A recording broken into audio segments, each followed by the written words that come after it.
Hey, hello. Balik lagi di channel Spoiler Moon dan kita akan lanjutkan lagi kisah hidup Fang Yuan. Di part sebelumnya, Fang Yuan akhirnya memenggal kepala Duklong. Ini jelas menjadi pukulan telak bagi pengadilan surgawi. Kenapa? Kalau Duklong mati di sini, maka pengadilan surgawi akan benar-benar kehilangan pilar utamanya. Sebelumnya kita sudah mendengar bahwa Peri Ziwei telah dipengaruhi oleh jiwa spektral. Dan tidak berhenti di situ, Zheng Yuan pun dipengaruhi oleh jiwa spektral. Kematian Duklong akan mengakibatkan hilangnya 3 pilar utama dari pengadilan surgawi. Dan kalau begitu, apa yang akan terjadi pada pengadilan surgawi? Akankah pengadilan surgawi runtuh hari ini? Kita akan sambung kisah hidup dari Fang Yuan di part 421. Tuan Duklong! Teriak para immortal dari pengadilan surgawi dengan wajah ngeri. Suara mereka menggema, namun di telinga Duklong, semua suara itu terasa kian menjauh. Awalnya, suaranya bahkan bergemuruh seperti ombak. Lalu dalam sekejap, meredup hingga menjadi gema samar di cakrawala. Inikah rasanya mati? Aku, Duklong, akhirnya akan mati. Di sini. Pikiran itu terus berulang di benak Duklong. Di sini. Dia bertanya lagi pada dirinya sendiri. Aku lelah. Aku sangat lelah. Sepanjang hidupnya, Duklong berjalan sambil memikul tugas dan harapan yang begitu besar dan berat. Dia menanggung dosa yang tak berujung. Ada saat-saat di mana dia benar-benar ingin mati. Dan ketika pertama kali dia memasuki kuburan abadi dan berhibernasi, dia bahkan sempat berpikir, kalau mati seperti itu mungkin akan terasa damai. Namun, bisakah dia melakukannya? Bisakah? Duklong kembali bertanya pada dirinya sendiri. Tidak. Aku tidak bisa. Sepanjang hidupnya, Duklong memikul terlalu banyak beban. Harapan orang tua, ajaran sang guru, kepercayaan rekan-rekannya, dan semua itu bertumpu di pundaknya. Dia memanggul tanggung jawab pengadilan surgawi dan juga umat manusia. Dia menanggung dosa atas pengkhianatan muridnya, bahkan menodai tangannya sendiri dengan darah dari keturunannya. Dia terluka. Dia menua. Punggungnya bahkan perlahan bungkuk. Tatapannya pun mulai rabun dimakan waktu. Dia pernah tidur di kuburan abadi. Namun saat waktunya tiba, dia tetap bangkit, merangkak kembali untuk memikul tanggung jawab dari misinya. Benar, aku tidak bisa mati. Aku tidak boleh mati. Aku harus menghadapi musuh. Aku belum menebus dosaku. Aku belum memperbaiki kesalahanku. Kuburan abadi telah hancur. Jika aku juga jatuh sekarang, Feng juga tak akan mampu menahan keadaan ini sendirian. Pengadilan surgawi pasti akan runtuh. Bagaimana mungkin aku akan jatuh sekarang? Aku tidak boleh jatuh. Rekan-rekanku membutuhkanku. Pengadilan surgawi membutuhkan aku. Umat manusia membutuhkan aku. Mereka membutuhkan aku. Duklong. Jadi, tak peduli seberapa lelahnya aku. Bahkan jika tubuh ini hancur, bahkan jika aku harus mati, Bahkan jika kepalaku terpenggal, aku, Duklong, tidak akan pernah jatuh. Aku harus terus berdiri. Aku harus terus bertarung. Dalam sekejap, seolah seluruh alam semesta merespon tekad Duklong yang tak tergoyahkan. Sebuah keajaiban terjadi. Mata Duklong yang semula redup tiba-tiba memancarkan cahaya tajam yang menembus langit. Darah yang menyembur dari lehernya berbalik arah, mengalir kembali ke dalam tubuh dengan cepat. Ki dari segala penjuru mengental, menarik kepalanya kembali ke tempat semula. Aura mendalam yang membawa warisan sejati menyatu ke dalam tubuhnya. Luka-lukanya pulih dengan cepat. Hanya dalam beberapa nafas, dia telah kembali utuh. Ini metode dari Yang Mulia asal abadi dan warisan sejati jalur Ki. Jadi, pencabutan 3 Ki bisa digunakan seperti ini. Wajah Duklong langsung memahami segalanya, dan dia tampak penuh dengan kegembiraan. Para immortal dari pengadilan surgawi pun bersorak. Moral mereka bangkit seketika. Sementara itu, ekspresi Fang Yuan tetap tenang. Metode Yang Mulia asal abadi. Seperti dugaanku, masih ada cadangan yang tersembunyi. Perlahan Duklong mengangkat kepalanya. Dia melayang di udara, merentangkan tangan dan kakinya. Aku, Duklong, tidak akan jatuh hari ini. Fang Yuan, perhatikan baik-baik. Inilah pencabutan 3 Ki yang sebenarnya. Pencabutan 3 Ki. Nama itu saja sudah cukup membuat para immortal dari 3 wilayah menahan langkah. Serangan mereka melambat dan digantikan dengan rasa takut dan juga ragu. Wajah Fang Yuan pun mengeras. Dia telah menyaksikan sendiri betapa mengerikannya gerakan itu. Di kehidupan sebelumnya, Duklong menggunakannya untuk membalikkan keadaan dan mengalahkan Raja Sejati Gunung Ungu. Pencabutan 3 Ki memiliki 3 tahap. Pertama, pencabutan Ki manusia. Kedua, retraksi Ki bumi, dan ketiga, retraksi Ki surga. Tahap pertama melemahkan kondisi immortal secara drastis. Tahap kedua merusak apertur abadi, dan tahap ketiga, dengan akumulasi dari 2 tahap sebelumnya, akan menghancurkan apertur abadi sepenuhnya. Jika terkena tahap pertama, 2 tahap berikutnya tak akan bisa dihindari. Jadi kuncinya ada di tahap pertama. Berbagai informasi melintas cepat di benak Fang Yuan. Dia lalu menggerakkan tubuh naga perak dan mundur dengan waspada. Meskipun telah berubah menjadi naga perak, dia tidak yakin apakah Ki manusianya benar-benar hilang atau tidak saat ini. Lagi pula, gerakan ini diciptakan oleh Yang Mulia asal abadi. Bahkan tanpa jalur transformasi di masa lalu, Duklong pasti telah menyempurnakannya untuk menutupi celah itu. Pada saat berikutnya, Ki dalam jumlah besar melonjak dari segala arah.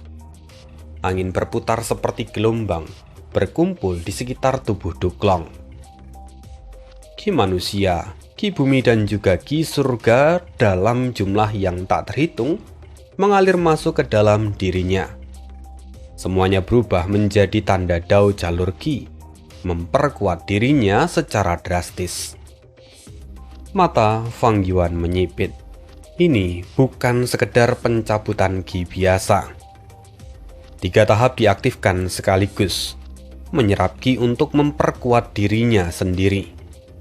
Apakah ini adalah efek dari metode Yang Mulia asal abadi?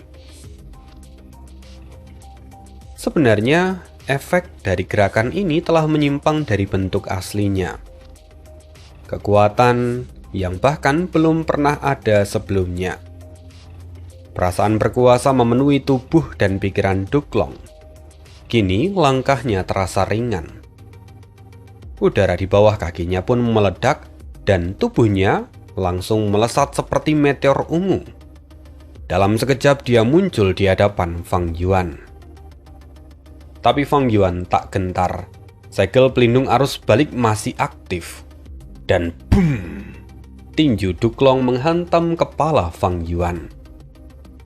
Tubuh Fang Yuan terlempar seperti bola meriam, menghantam tanah dan menciptakan kawah besar. Segel pelindung arus balik langsung meredup, menjadi tipis dan samar akibat hantaman itu. Fang Yuan menggelengkan kepala naga raksasanya, menyingkirkan rasa pusing yang ada di kepala. Saat dia kembali fokus, Duklong sudah muncul lagi di hadapannya. Jarak mereka kurang dari 100 langkah. Duklong menyerbu ke depan. Seluruh tubuhnya diliputi ki yang membara, mendorong auranya ke tingkat yang menakutkan. Tatapan Fang Yuan membeku. Dia mendengus dalam hati. Di saat itu, kapal perang ribuan tahun yang telah lama bersembunyi langsung bergerak. Dia menembus udara seperti pedang raksasa, membelah ruang dan menebas ke arah Duklong. Kapal itu menghantam Duklong dengan keras. Ledakan mengguncang tanah. Debu dan bebatuan berterbangan. Namun, segera tersapu oleh ki liar yang berputar di sekitar tubuh Duklong. Dia terdorong setengah berlutut. Satu tangan menekan tanah, sementara tangan yang lain terangkat menahan bagian depan kapal perang ribuan tahun. Duklong benar-benar menahan seluruh beban dari tabrakan itu. Otot-otot lengan Duklong menegang, urat-uratnya menonjol.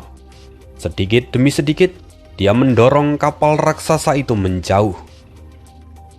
Pupil mata Fang Yuan menyusut. Kapal perang ribuan tahun saat ini sudah jauh berbeda.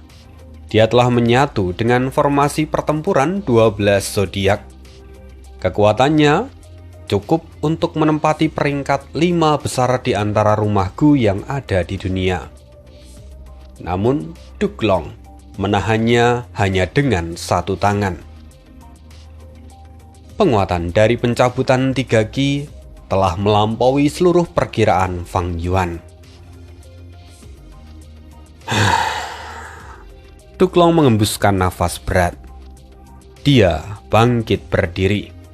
Lalu dengan satu gerakan kasar, dia melemparkan kapal perang ribuan tahun menjauh. Fang Yuan menyaksikan semuanya tanpa ekspresi. Tatapannya tertuju pada sosok Duklong. Kini dia mengayunkan ekor naganya dan mundur dengan cepat. Dia menjauh dari medan perang menara pengadilan surgawi. Melihat itu, Duklong tidak bergerak walaupun kecepatannya lebih tinggi. Saat ini, Istana Naga dan 3 rumah Gu lainnya tengah menyerang Feng Jiuge. Karena itulah Gu Nasib melemah karena perhatiannya terpecah. Di Sang Seng pun terbebas dan kembali menerjang menara pengadilan surgawi. Karena itu, Duklong mengalihkan perhatiannya pada Di Sang Seng. Dia meraung, "Di Sang Seng, berhenti!" Dalam sekejap, Duklong sudah muncul di atas kepala Di Sang Seng. Dia langsung menggunakan salah satu gerakan pembunuhnya, Gunung Nafas Ki.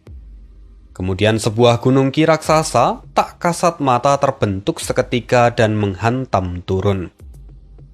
Ledakan terjadi, langit dan bumi pun bergetar. Kepala Di Sang Seng dipukul hingga menancap ke tanah.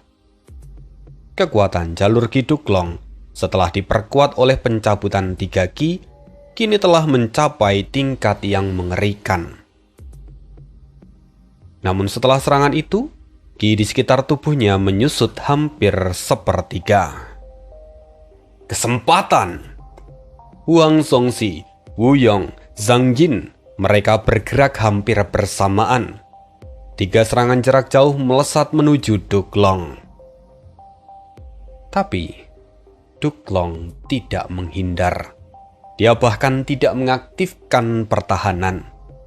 Dia menerima semuanya secara langsung. Ledakan beruntun menggema. Asap, api, dan guntur menelan sosok Duklong. Tapi saat semuanya mereda, Duklong masih berdiri di langit. Dia tetap tegak, tak tergoyahkan. Dengan cibiran, Duklong berkata, "Apakah kalian sedang mencoba menggarukku dengan trik seperti itu?" Mendengarnya, wajah Wu Yong dan 2 orang lainnya langsung memerah, antara marah dan juga terkejut. Sekali lagi Duklong berteriak, "Pencabutan 3 ki." Dalam sekejap, ki dari seluruh penjuru pengadilan surgawi melonjak dan mengalir masuk ke dalam tubuhnya. Gemuruh terdengar dan auranya kembali meledak. Bahkan kali ini jauh lebih kuat dari sebelumnya. Ki yang ada di sekitar tubuhnya sebelumnya sekitar 10 kaki, tapi kini melonjak hingga 20 kaki. Api transparan juga berkobar di sekujur tubuhnya. Rambut ungunya menari liar. Sisik-sisik naganya memancarkan cahaya tajam. Dengan pertahanan terakhir naga surgawi, tubuhnya telah melampaui batas manusia. Dia tampak seperti raksasa yang sedang menekan dunia. Melihat itu, Disangseng meraung marah. Dia mengangkat kepalanya dari tanah. Tapi Duklong sudah muncul di sampingnya. Bum! Satu pukulan jatuh tanpa tertahan. Kepala Disangseng terpukul hingga terputar. Tubuh raksasanya terguling dan menghancurkan bangunan pengadilan surgawi di sepanjang jalan. Duklong bahkan tidak melirik kehancuran itu. Saat ini, prioritasnya hanya satu, melindungi menara pengadilan surgawi. Di kehidupan sebelumnya, kekuatan Disangseng mampu menandingi Duklong.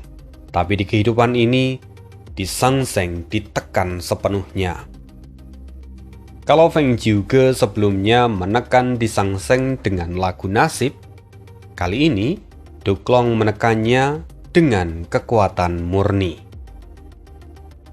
Melihat semua itu, mata Fang Yuan berkilat. Sekarang aku mengerti. Meskipun kuburan abadi telah dihancurkan, tapi pengadilan surgawi masih berdiri. Setiap immortal yang dulu bergabung akan menyumbangkan apertur abadi mereka. Gua surga yang tak terhitung jumlahnya juga menyatu di sini. Semua itulah yang membentuk pengadilan surgawi. Dan setiap apertur abadi adalah keseimbangan dari ketiga ki. Ki surga, ki bumi, dan ki manusia. Sejauh ini, Duklong tidak menggunakan pencabutan 3 ki pada kami, melainkan pada seluruh pengadilan surgawi. Fang Yuan menyimpulkan semua itu dalam sekejap. Memang benar bahwa 3 ki dari pengadilan surgawi menjadi sumber daya tanpa batas bagi Duklong. Dengan suplai sebesar itu, kekuatan Duklong dapat melonjak tanpa henti, dan bahkan cukup untuk menekan Disangseng hanya dengan kekuatan fisik murni. Itulah keunggulan Duklong. Tapi Fang Yuan juga langsung menemukan kelemahannya. Semua itu Duklong bisa lakukan selama dia ada di pengadilan surgawi. Kalau misalnya dia keluar dari pengadilan surgawi, maka situasinya akan berbeda. Tanpa adanya cadangan ki, maka kekuatan pencabutan 3 ki akan sangat berkurang. Artinya, Duklong harus tetap berada di dalam pengadilan surgawi. Itu adalah kelemahan yang simpel. Tapi sayang, meskipun Fang Yuan tahu kelemahan itu, hal itu tidak membantunya sama sekali. karena menara pengadilan surgawi juga berada di dalam pengadilan surgawi. Jika dia ingin menghancurkan Gunasip, maka dia harus tetap ada di sini dan melewati Duklong. Tidak peduli sekuat apapun Duklong, dia tetap hanya satu orang. Serang, kita hancurkan bersama. Garis pertahanan pengadilan surgawi sangat luas. Mari kita lihat apakah dia bisa menahan semuanya. Wuyong berteriak. Tatapannya tajam, namun sebenarnya tersembunyi kegelisahan. Penampilan mengerikan Duklong telah menggoyahkan hati banyak orang. Dia tidak boleh dibiarkan terus mendominasi. Wuyong langsung mengendalikan pavilion bambu dan memimpin serangan. Rumah-rumahku di sekitarnya pun kembali bergerak dan menyerbu serempak. Duklong mendengus dingin. Sosoknya langsung lenyap. Tiba-tiba dia muncul tepat di hadapan Wuyong, menghalangi jalan Wuyong. Wajahnya tampak suram dan siap melancarkan serangan. Namun pada saat itu, Istana Naga menyerang dari sisi yang lain. Gerakan pembunuh abadi, asap cahaya melamun. Mata Duklong melebar. Dia tak punya pilihan lain selain menghindar. Sekuat apapun dia tak berani menghadapi jalur mimpi secara frontal. Dia mundur. Tindakan sederhana itu langsung mematahkan citra tak terkalahkan dari seorang Duklong. Wu Shuai dan yang lain tampak menghela nafas lega. Dan moral pasukan dari ketiga wilayah yang sempat goyah kini kembali terkumpul. Namun, butiran keringat tipis kini tampak terlihat di dahi Wu Shuai. Sebenarnya, asap cahaya melamun itu memang berasal dari jalur mimpi, tetapi kekuatannya sangat terbatas. Menggunakannya melawan Duklong seperti mencoba menangkap hiu raksasa dengan jaring ikan. Mungkin Duklong bisa terjebak, tetapi itu tak akan mampu menahannya untuk waktu yang lama. Andaikan Duklong benar-benar tertangkap, hasilnya mungkin hanya satu. Istana Naga akan hancur, sementara Duklong hanya terjebak di alam mimpi dalam waktu singkat. Terlebih lagi, ada Feng Jinhuang yang mampu mengatasi alam mimpi dan menyelamatkannya dengan cepat. Dengan kata lain, sebenarnya gerakan ini hanyalah gertakan. Tapi tentu Duklong tidak mengetahui detailnya, jadi dia memilih untuk bermain aman. Ya, inilah alasan kenapa para immortal selalu menyembunyikan gerakan pembunuh mereka. Bahkan kalaupun telah digunakan beberapa kali, mereka akan memilih untuk memodifikasinya agar tetap tak terduga. Kini Duklong mundur. Pasukan dari 3 wilayah langsung memanfaatkan celah itu. Di bawah komando Wuyong, mereka berkumpul dan melancarkan serangan besar sekali lagi. Pada saat yang genting, para elit pengadilan surgawi maju tanpa rasa takut. Zhu Gui'er, Bing Caisui, Zhao Sanhe dan yang lain menghadang gelombang serangan. Sekelompok orang tua, berapa lama kalian bisa bertahan? Hua Caiyun mencibir. Awan berlapis-lapis melesat darinya. Ledakan beruntun pun mengguncang langit. Tapi semua serangan itu dipotong di tengah jalan oleh Yu Sushi. Dia berseru, "Berapa lama? Kami tak peduli. Selama kami masih bernafas, kami akan merangkak keluar dari kuburan kami dan menahan kalian." Dia mengibaskan tangan. Bubuk giok menyebar seperti kabut pekat dan terlihat mengancam. "Mundur!" Hua Caiyun tak berani mengambil resiko dan segera menarik diri. "Kami tidak akan kalah dalam pertempuran ini.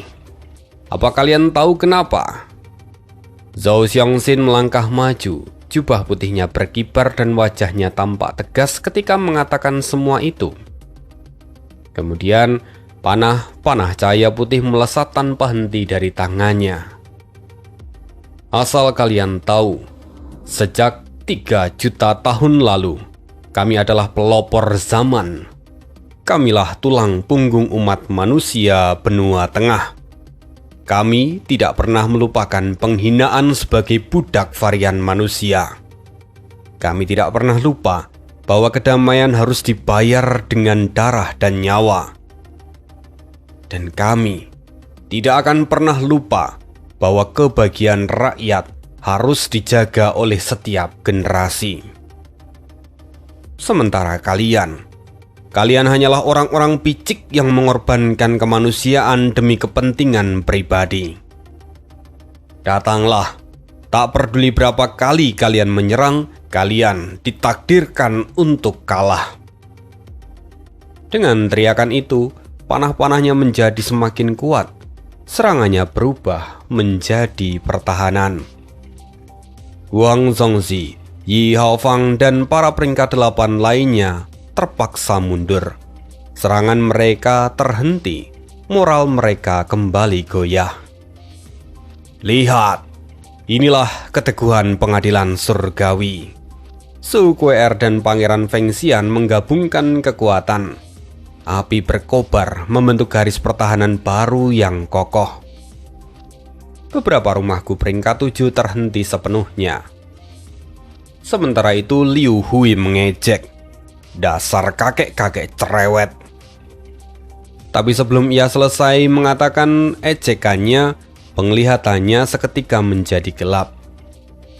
Duklong muncul tepat di hadapannya dan boom! Gerakan pembunuh, serangan cakar naga. Cahaya hijau pelindung Liu Hui menyala maksimal, tapi hanya mampu bertahan sesaat sebelum akhirnya hancur. Tubuh Liu Hui tercabik, dia tewas dalam satu gerakan. Huang Zongzi dan yang lain langsung mundur ketakutan. Mereka kembali ke dalam rumahku masing-masing. Duklong memandang seluruh medan perang. Suaranya menggema seperti guntur. Kalian bersekutu dengan iblis dunia lain dan kalian mencoba menggulingkan pengadilan surgawi. Kalian adalah pengkhianat umat manusia. Kalian tidak mengerti. Bahkan jika kami mati pun, 3 Ki kami akan tetap ada. Itulah Ki Agung umat manusia. Semuanya abadi bersama langit dan bumi. Pencabutan 3 Ki. Ledakan terjadi. Langit seolah runtuh dan cahaya meredup. Ki dari segala penjuru pengadilan surgawi kini mengalir dengan deras. Semua berkumpul ke dalam tubuh Duklong. Aura transparan meledak liar, menekan semua orang yang ada. Gerakan pembunuh abadi, ledakan tangan Ki hebat. Duklong mengangkat tangan kirinya, 5 jarinya terbuka lebar. Telapak tangannya mengarah langsung ke sebuah rumahku peringkat 7. Pada saat berikutnya, Duklong mengepalkan tangan kirinya dan boom! Ki yang mengerikan meledak. Rumahku peringkat 7 itu langsung hancur berkeping-keping, meledak menjadi fragmen yang tak terhitung jumlahnya. Semua gu di dalamnya musnah seketika. Sementara para immortal dari 3 wilayah tertegun. Melihat semua itu, pihak pengadilan surgawi bersorak riang. Inilah kekuatan pengadilan surgawi. Di dalam Dewan Penghakiman Iblis, mata Qin Dingling pun bersinar terang. Sementara Fang Zheng hanya terdiam, pikirannya terguncang hebat. Yang mengejutkannya bukan hanya kekuatan Duklong, tetapi ada sesuatu yang bergejolak di dalam hatinya. Pada saat ini, Fang Zheng mulai memahami semangat dari para ahli pengadilan surgawi. Benar, jika tidak ada pengadilan surgawi di sepanjang sejarah, apakah umat manusia bisa bertahan sampai hari ini? Para immortal pengadilan surgawi telah membuka jalan dengan darah mereka. Pengorbanan yang tak terhitung telah ditebus demi tegaknya aturan manusia. Sebaliknya Fang Yuan dan juga yang lain hanya memikirkan diri sendiri, menghancurkan gu nasib berarti memberi peluang bagi varian manusia untuk bangkit. Mereka adalah pengkhianat umat manusia. Di medan pertempuran, tiba-tiba sebuah cahaya pedang melintas. Sebuah sosok berdarah jatuh perlahan dari langit. Itu adalah Zhu Kuei-er. Tubuhnya terbelah dua. Dia jatuh seperti burung yang sayapnya dipotong. Dan kenapa itu bisa terjadi? Karena Zhu Kuei-er terkena gerakan pembunuh pedang jantung 5 jari. Ya, itu adalah serangan Fang Yuan. Dia dalam wujud naga perak. Dia bergerak kejam di tepi medan perang dan mencari celah untuk membunuh. Fang Yuan! Para immortal pengadilan surgawi murka. Tapi Fang Yuan mencibir. Aku memang bertindak demi diriku sendiri. Aku tidak peduli siapa kalian. Apakah kalian mulia atau hina? Semuanya sama bagiku. Hari ini, aku akan menghancurkan Gunasip. Siapapun yang menghalangiku akan mati. Bahkan, kalau iblis pun menghalangiku, maka aku juga akan membantai iblis. Hei pengadilan surgawi, kalian telah berani menghalangi jalanku, maka nasib kalian pun telah ditentukan. Hari ini, kalian akan mati. Mendengar pernyataan itu, para immortal dari pengadilan surgawi meraung. Iblis keji, bunuh dia, hancurkan dia sampai berkeping-keping. Lalu di saat kemarahan meledak, raungan naga kembali terdengar. Disangseng kembali bangkit dan menerjang garis pertahanan pengadilan surgawi. Istana naga juga bergerak selaras. Dia kembali mengaktifkan asap cahaya melamun. Kemanapun asap jalur mimpi itu bergerak, para immortal pengadilan surgawi memilih menghindar. Sementara Feng Jiuge, dia tampak menghela nafas ringan. Dia mengaktifkan gerakannya dan menciptakan prajurit lagu. Para prajurit itu langsung menerjang ke depan asap. Asap cahaya melamun kehilangan sasaran, berputar kembali seperti ular yang kehilangan mangsa. Feng juga memang tidak bisa menghancurkan gerakan dari jalur mimpi secara langsung. Namun, dia bisa menahannya dengan metode ini. Dan setelah itu, lagu nasib kembali menggema. Disangseng meraung penuh amarah, namun dia tak mampu melawan lagi. Dia sekali lagi ditekan oleh Feng Jiuge. Sementara di kejauhan, jiwa spektral bersama dengan para bawahannya telah tiba di depan perbendaharaan pengadilan surgawi. Peri Ziwei menoleh ke arah medan perang dan menghela nafas. Saya tidak menyangka pencabutan 3 ki masih bisa digunakan dengan cara seperti ini. Kekuatan Duklong telah mencapai tingkat yang luar biasa. Ditambah juga dengan Feng Jiuge. Meskipun garis pertahanan pengadilan surgawi tampak diambang kehancuran, tapi sebenarnya pengadilan surgawi masih mampu bertahan. Secara keseluruhan, pengadilan surgawi memang jauh lebih kuat. Namun saat ini mereka dalam kondisi pasif. Mereka harus mempertahankan menara pengadilan surgawi. Bahkan Duklong pun terikat karena itu. Sementara di sisi lain, Fang Yuan sebenarnya pun mampu membantai anggota pengadilan surgawi dengan pedang jantung 5 jari. Tapi dia harus mencari celah. Kini, karena ancaman dari Fang Yuan, Duklong terpaksa meninggalkan garis pertahanan untuk membatasi gerakan Fang Yuan. Kalau keduanya dibiarkan bebas membantai, Fang Yuan tidak akan ragu sedikit pun. Namun saat ini pengadilan surgawi tidak bisa kehilangan terlalu banyak kekuatan. Duklong tidak akan pernah membiarkan Fang Yuan bergerak sesuka hati. Sebaliknya, Fang Yuan juga memiliki pilihan, mengabaikan Duklong dan fokus menyerang inti pengadilan surgawi. Tapi, kalau dia melakukan itu, dia berarti harus menanggung serangan penuh Duklong. Dan itu tentu sangat beresiko. Aliansi di antara para immortal dari wilayah yang lain hanyalah sementara. Mengorbankan diri demi yang lain adalah sebuah kebodohan. Dengan begitu, maka Fang Yuan dan Duklong kini saling menahan diri. Keduanya seperti dua pisau tajam yang saling mengunci satu sama lain. Dan di tengah kebuntuan itu, Feng Jiuge justru menjadi poros dari pertempuran. Dia mempertahankan menara pengadilan surgawi, sekaligus menahan istana naga dan juga di Sangseng. Kekuatan tempurnya bahkan melampaui ekspektasi semua pihak.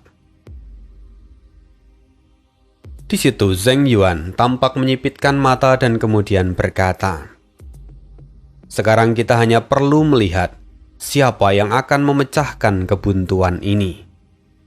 Lagi pula, kuncinya adalah Gunasip. Pengadilan surgawi telah memperoleh tanda dao keberhasilan, tetapi formasi jalur penyempurnaan saat ini telah dihancurkan. Bisakah Yuan Qiongdu memulihkan Gunasip tepat waktu?" Zheng Yuan menoleh ke arah jiwa spektral. "Tuan, jika kita ikut campur sekarang, bukankah kita bisa merebut Gunasip?" Jiwa spektral tertawa pelan. "Memangnya apa gunanya itu?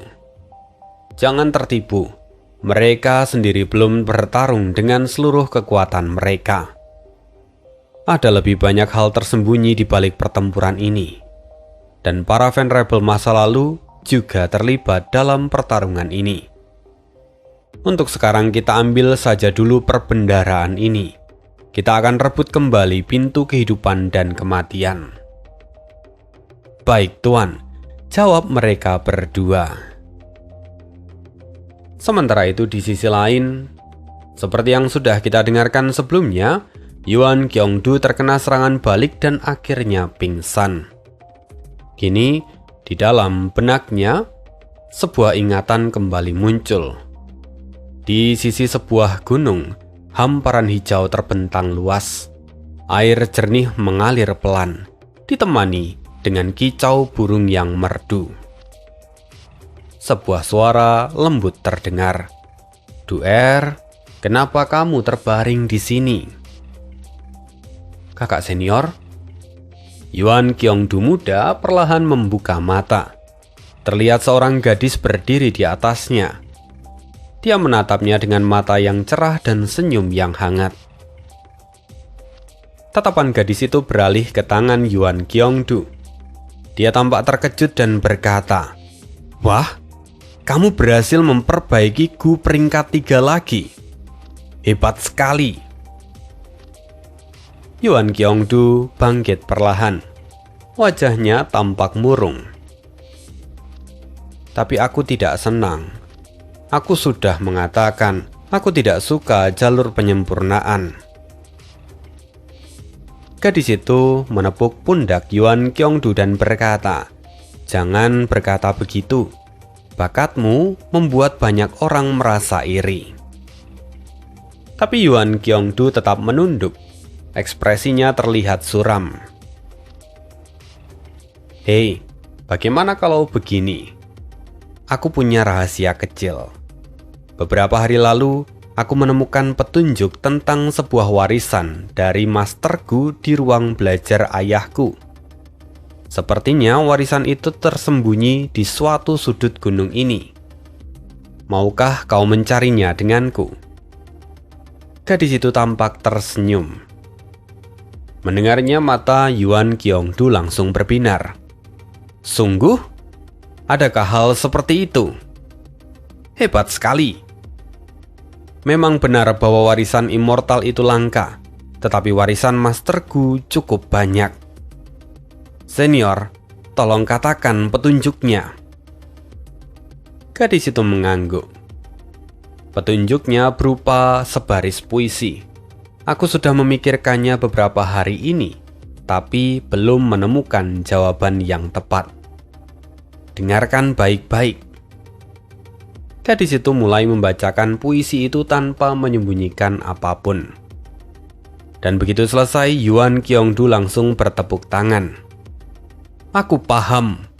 Caranya adalah mencocokkan huruf pertama dan terakhir. Lalu huruf kedua dengan yang kedua dari belakang. Dari situ kita bisa menemukan lokasinya.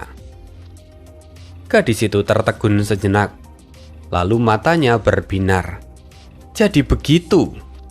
Duer, kamu benar-benar pintar. Ayo kita cari sekarang. Yuan Qiongdu langsung berlari. Hei, tunggu aku, kata gadis itu yang segera menyusul. Yuan Qiongdu tersenyum sambil berkata, tenang saja senior, warisan ini akan kuberikan padamu. Aku tidak akan mengambilnya. Ayo. Yuan Qiongdu berlari ke dalam hutan. Singkat cerita, akhirnya mereka menemukan sebuah gua tersembunyi di lereng gunung. Di dalamnya tersimpan warisan itu, sebuah warisan dari jalur api. Keduanya memeriksanya dengan seksama. Api kemauan. Api ini menggunakan kehendak sebagai bahan bakar. Sungguh metode yang unik dan luar biasa. Bagaimana penciptanya bisa memikirkan hal seperti ini? Kata Yuan Qiongdu. Dia tiba-tiba terdiam. Saat membaca bagian berikutnya, Yuan Qiongdu tiba-tiba terdiam. Tunggu, nama ini? Bagaimana bisa? Gadis yang ada di sampingnya pun tampak mengerutkan kening. Mungkin saja itu hanya kebetulan. Namanya mungkin kebetulan sama. Tapi Yuan Qiongdu menggelengkan kepala perlahan. Matanya berbinar. Belum tentu juga senior. Kamu mengatakan bahwa petunjuk ini kamu temukan di ruang belajar guru, bukan? Iya, aku menemukannya di sana saat aku merapikan gulungan bambu milik ayahku. Kau tahu sendiri, ayahku suka mengoleksi benda-benda kuno. Lalu kemudian, tiba-tiba satu batang bambu lepas dari gulungan tua. Dan disitulah aku menemukan petunjuk ini. Di saat keduanya sedang berdiskusi seperti itu, tiba-tiba sebuah suara tenang terdengar dari belakang mereka. Warisan ini memang akulah yang membuatnya saat aku masih muda. Yuan Qiongdu dan juga sang gadis langsung menoleh ke belakang. Di pintu gua terlihat sang guru dan juga sang ayah sedang berdiri. Di pintu gua, sang guru sedang berdiri. Di sampingnya ada seorang laki-laki lagi yang dikenal sebagai paman sekte. Dia bertubuh pendek dengan wajah bulat. Auranya sangatlah ramah. Melihat mereka berdua, Yuan Qiongdu dan wanita di sampingnya segera membungkuk. Salam guru, paman sekte. Yuan Qiongdu tampak ragu. Lalu kemudian dia berkata, Guru, apakah Anda sedang bercanda? Sang guru menggelengkan kepala dan berkata, Tidak. Tatapannya kini tertuju pada warisan di tangan Yuan Qiongdu. Dia terlihat begitu bernostalgia. Sementara itu, sang paman menunjuk ke arah Yuan Qiongdu dan berkata, Kamu memang bocah yang pintar. Kami baru saja kembali dari puncak resonansi roh, dan dalam perjalanan kami menemukan jejak kalian. Sehingga kami menemukan kalian di sini. Lalu, warisan yang kalian pegang itu memang dibuat oleh gurumu saat dia masih muda. Waktu itu dia sangat menyukai jalur api. Selama 5 tahun dia mengumpulkan Primeval Stone dan dengan susah payah membeli Gu dari jalur api peringkat 3. Yuan Qiongdu tertegun. Tapi guru sekarang mengembangkan jalur air. Itu tidak ada hubungannya, bahkan saling melemahkan. Paman Sekte menghela nafas panjang dan berkata, dia tidak punya pilihan. Sekte membutuhkan pewaris jalur air. Apa artinya preferensi pribadi dibandingkan dengan kebutuhan sekte? Setiap warisan immortal harus diteruskan dari generasi ke generasi, dan setiap penerus menyempurnakannya agar tidak punah oleh zaman. Itulah tanggung jawab kita. Paman Sekte berhenti sejenak, lalu menambahkan dengan suara yang lebih lembut. Ketika gurumu menyerah pada jalur api, dia sendirilah yang menyusun warisan ini. Aku melihatnya. Dia menangis tersedu-sedu. Sang guru menyela. Dia tampak sedikit canggung dan berkata, sudah cukup. Karena kalian yang menemukan warisan ini, maka itu adalah milik kalian. Kami berdua akan pergi. Kedua orang itu pun lalu berbalik dan meninggalkan gua. Sementara itu sang gadis tampak tersenyum lembut. Duer, aku mengolah jalur kayu. Warisan ini tidak berguna bagiku. Karena itu kau saja yang mengambilnya. Setelah itu dia pergi dan meninggalkan Yuan Qiongdu sendirian. Keramaian sebelumnya kini berubah menjadi sunyi. Yuan Qiongdu menatap warisan yang ada di tangannya. Perasaannya bergejolak. Guru. Dia bergumam pelan lalu membuka matanya lagi. Saat Yuan Qiongdu membuka mata, dia masih berada di dalam menara pengadilan surgawi. Sialan. Aku terkena serangan balik saat penyempurnaan dan pingsan. Kini jantungnya berdegup kencang saat ingatannya kembali. Dalam penyempurnaanku, gangguan adalah hal tabu. Luka seberat apapun masih bisa ditanggung, tetapi kalau sampai Gu Nasib rusak, maka semuanya akan berakhir. Gu Nasib adalah inti dari rencana pengadilan surgawi selama jutaan tahun. Harapan mereka hampir lenyap. Sebagai satu-satunya immortal yang bertanggung jawab atas penyempurnaan Gu Nasib, dia justru pingsan di saat yang kritis. Itu jelas penyesalan yang tak terlukiskan. Kini Yuan Qiongdu hanya bisa berharap. Semoga dia masih punya peluang untuk memperbaiki Gu Nasib dan membalikkan keadaan. Kenapa Yuan Qiongdu sampai harus berharap? Ya tentu saja karena penyempurnaan Gu itu sangatlah sulit. Dan seperti yang dikatakan tadi, gangguan itu adalah hal tabu. Mungkin saja saat ini Gu Nasib telah rusak parah. Dengan berat, Yuan Qiongdu perlahan mengangkat kepalanya. Dia tertegun. Saat ini, di hadapannya bukan Gu Nasib yang telah hancur, melainkan api yang menyala dan menyelimuti Gu Nasib. Tetapi api itu tidak membakar Gu Nasib. Gu Nasib justru terlihat terbaring dengan tenang. Dia kini dalam keadaan selangkah lagi untuk bisa pulih dengan sempurna. Kejadian itu benar-benar membuat dirinya bersyukur. Dan rasa syukurnya itu lebih terasa karena api yang ada di depannya itu adalah sesuatu yang sangat bermakna baginya. Api itu menggunakan kehendak sebagai bahan bakar. Api itu adalah metode yang dia dapatkan dari warisan gurunya saat masih muda.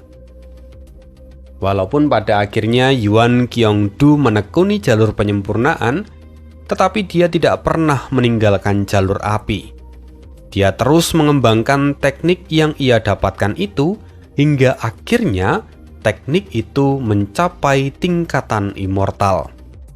Tak pernah kuduga, nyala api ini ternyata telah menjadi metode yang paling kupahami. Mungkin saat aku pingsan, aku secara naluriah mengaktifkannya, gumam Yuan Qiongdu. Walaupun sebenarnya ini bukan kali pertama, sepanjang hidupnya dalam berbagai penyempurnaanku, setiap kali dia hampir gagal, nyala api kehendak itu muncul untuk menghentikannya sementara waktu dan menjaga stabilitas. Lama-kelamaan, ini bukan hanya sekedar teknik, melainkan menjadi naluri. Perlahan Yuan Qiongdu menarik nafas dalam. Dia menatap api itu dengan tenang. Bukan kebiasaan. Inilah tanggung jawab. Bayangan gurunya terlintas di benaknya. Dia tersenyum tipis dan berkata, "Guru, aku tidak akan mengecewakanmu." Yuan Qiongdu tahu akan kondisinya. Tubuhnya sudah diambang kehancuran. Dia tak mungkin lagi melanjutkan penyempurnaan. Tapi harapan ada di depan matanya. Dia mengerahkan sisa hidupnya dan membakar kehendaknya untuk memperkuat nyala api itu. Bakar dan teruslah menyala. Yuan Qiongdu kini menggunakan hidupnya sendiri sebagai bahan bakar. Api menyala lebih terang, menjadi lebih stabil dan lebih kuat. Di dalam nyala api itu, Gu Nasib akhirnya menyelesaikan langkah terakhir. Pemulihan akhirnya sempurna. Dan di saat yang sama, Yuan Qiongdu menghembuskan nafas terakhirnya. Sama seperti gurunya, sama seperti kakak seniornya, sama seperti generasi demi generasi dari pengadilan surgawi, dia pun menyerahkan segalanya. Darah, waktu, dan juga hidup. Demi pondasi pengadilan surgawi, dia gugur sebagai pahlawan sejati. Keagungan pengadilan surgawi, benua tengah, dibangun di atas pengorbanan seperti ini. Tak lama api perlahan meredup, dan sebuah tawa lemah terdengar. Suara itu berasal dari atas lantai menara pengadilan surgawi yang sunyi. Chongyan, dia berkata, "Yuan Qiongdu sudah menyelesaikan tugasnya. Sekarang giliran kita." Di sampingnya, Cewei bicara dengan suara berat. Benar juga. Tapi dengan kondisi kita sekarang, bahkan bicara saja sulit. Bagaimana bisa kita mengaktifkan menara pengadilan surgawi? Chongyan tersenyum ringan. Masih ada cara yang tersisa. Esensi abadiku tersisa sedikit. Tapi itu sudah cukup untuk mengaktifkan satu langkah terakhir. Cewek langsung mengerti yang dia maksud. Jangan lakukan itu. Jika kau menyerap lukaku, kau akan mati. Chongyan tertawa pelan. Apa yang perlu ditakuti dari kematian? Rekan-rekan kita sedang bertarung di luar sana. Garis pertahanan hampir runtuh. Mereka mungkin tak akan sempat mengirimkan bala bantuan. Chongyan menatap Cewei dengan tegas. Kita sudah saling mengenal sejak lama. Kemampuanmu lebih tinggi dariku. Karena itu, aku tahu bahwa jalanmu masih panjang. Aku sangat ingin melihatnya, tapi aku tahu aku tak akan sempat. Cahaya biru lembut memancar dari tubuh Chongyan. Cahaya itu menyelimuti Cewei. Luka-lukanya mulai pulih. Sementara tubuh Chongyan perlahan hancur menjadi debu. Temanku, lindungilah pengadilan surgawi. Cewek menutup mata. 2 garis air mata mengalir, lalu kemudian menghilang bersama debu yang tertiup angin. Sementara itu, cewek perlahan membuka mata. Dia melihat Chongyan telah tiada. Cewek akhirnya bangun. Dengan sisa kekuatannya, dia berjalan menuju Gun Nasib. Aktifkan. Itu adalah semua kekuatan milik cewek. Penglihatannya pun kemudian menjadi gelap. Dia menuangkan seluruh esensi abadinya, dan dia hanya bisa berdoa dalam diam. Akhirnya, menara pengadilan surgawi diaktifkan. Gun Nasib telah dipulihkan. Dan apa yang bisa Fang Yuan lakukan berikutnya? Kita akan sambung lagi kisah hidup Fang Yuan di part berikutnya. Terima kasih dan see you again di next video. Bye.